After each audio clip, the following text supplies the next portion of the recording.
So you're going to morph depending on the ideas that you surround yourself with, and that's why I'm such a voracious reader, because I spend way more time with writers than I do even with my friends, just because the sheer amount of time I dedicate to reading. Absolutely, and it's so true. Is I found that in my own life as well, and I think Tony puts it perfectly. He says that most people rise to the expectations of their peer group.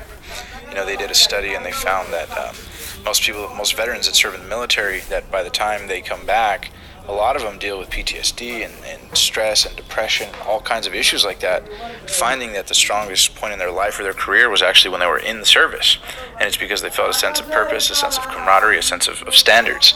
And they come back to civilian life and it's just, they just show up. There's no standards, there's no integrity, there's no value system, there's no strength being exercised. So I think that's totally, totally true.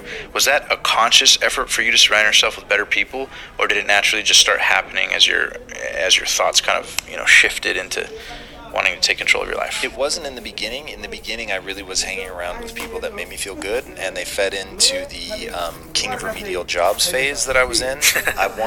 I wanted people that looked up to me. I wanted people that I was in my chosen craft that I was better than. I wanted people that made me feel like I'd sort of already made it. And that's just like death. Like Absolutely. Doing that is so stupid. And if I could go back in time and challenge myself and put me around people that like blew me away, but people who were better than me really made me feel insecure, and that insecurity really did eat at my ability to perform. So it's actually pretty interesting, because you do have to find that balance. I don't think people should try to silence the negative voice in their head, but I also don't think they should succumb to it. I think you should listen to the negativity, because it will call out shit that's real, right? You're not working hard enough. You're not good at this. Yeah, you're absolutely right. But if I let that affect how I feel about myself, now it becomes self-destructive. So that voice has got to be like that voice of clarity. It's got to be the, oh shit, okay, that's the thing I need to work on. Got it. It's got to be a counselor, not a jailer. Yeah. Exactly. So in the beginning, no, and then as I started pursuing a real goal-driven path, then I realized I need to be around people that can help me achieve that goal. And the good news is, it's not like, oh, I'm hanging out with these people that can help me achieve my goal, and I don't like them, and they're jerks. It's like you find beautiful, amazing people that can help you with that. It's not like you're choosing between good people that won't help you on your path and bad people that will. It's like you find the most amazing, beautiful, uplifting, inspiring human beings that make you feel like a better version of yourself, and you feel like better about yourself and life just being around them. And by the way, they think in this positive way that's like moving you towards your goals, and it's rad. So that was the shift. And then it was like, once you get that first taste of, whoa, this person is making me a better version of myself, like I want to be around other people like this, and I want to be that for somebody else. Like I want to light them on fire and be like, yo, you can do this, like we got this. And that fits so well with my natural personality of, I love seeing other people win.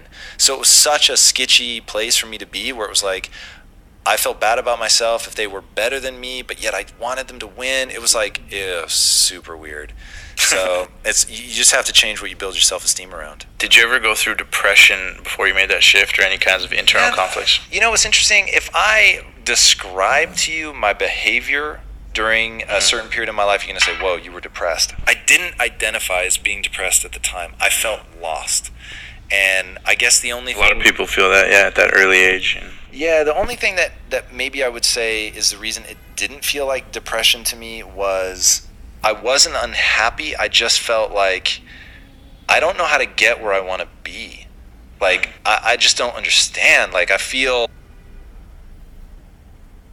So you are going to morph depending on the ideas that you surround yourself with, and that's why I'm such a voracious reader, because I spend way more time with writers than I do even with my friends, just because the sheer amount of time I dedicate to reading. Absolutely, and it's so true. Is I found that in my own life as well, and I think Tony puts it perfectly. He says that most people rise to the expectations